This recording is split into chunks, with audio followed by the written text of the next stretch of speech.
Hello everyone, this is Professor Hill, and this is a short video for our class, Introduction to Ethics 2306. Today is Tuesday, June the 6th, 2017, and I wanted to address a couple of quick kind of logistical concerns and then talk a little bit about our first discussion. I've had some questions from students, and I wanted to respond to everybody in the class. Number one is that any edition of our textbook, Doing Ethics by Lewis Vaughn, will work. Whatever version you can find will work. Believe me, they're not that different. You'll be okay. The second thing is, want to make sure we're introducing ourselves. And again, we're going to get in the habit of doing this. We want to introduce ourselves, but then go ahead, comment on one of your classmates. Look through, make a comment, respond. That's what we're going to start doing with the discussions with our first one coming up this weekend. And I want to comment briefly about that. It's a difficult case of Jenny Lake, and it turns out that it's a sad story. It's not going to end well. It's a tragic situation. But it does set up this kind of really stark choice. This is a true story, so it's not like some hypothetical where we can kind of change it around to get out of the very tough decision that she's got to make. Which is, as you'll see from the story, she needs to either continue her life-saving chemotherapy and radiation treatment for her cancer, but knowing that that will end her pregnancy, or withhold that, again, treatment that she needs with the hope that it'll give the pregnancy time to develop and a baby to be born. But again, by delaying her own treatment for months, it almost certainly would result in her own death. A terrible situation that she and the family were faced with. As you can see from the case study, she makes her choice. And we have to decide, looking back on it now, was it the right thing to do?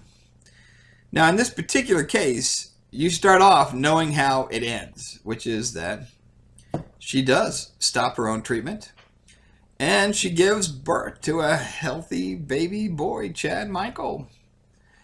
But she also dies 12 days later. So again, it was just never going to have a happy ending. It was a terrible, difficult choice that she was faced with. But when we start to think about what's good and bad, what's right and wrong, this kind of difficult situation presents us with, first, what would we have done? Looking at her situation, can we judge what she's done to be good or bad, right or wrong? If so, how? What's that based on? Is it based on the outcomes? See, we know the outcomes now. We're going to get into some case studies in a little while where you get faced with the case study, but you don't know how it ends. And I ask you to make a decision before you get that information. Here, like I said, we know how it ends, and I think that that shapes our thinking about it from the very beginning. But I am curious to see what people have got to say. I do want you to buy the textbook, read chapter 1 first. You'll get into the first couple of basic definitions like ethics, the philosophical study of morality. Morality, our beliefs about good and bad, right and wrong.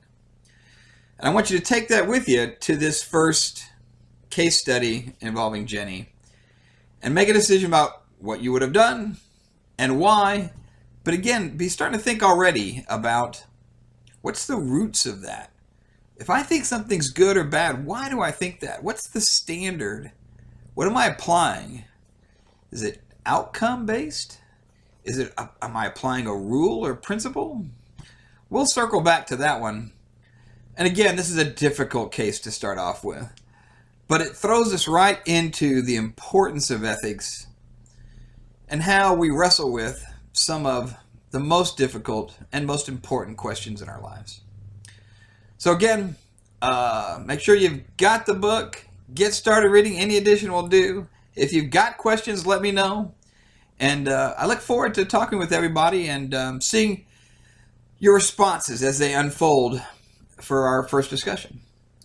Take care. Talk to you again soon. Bye-bye.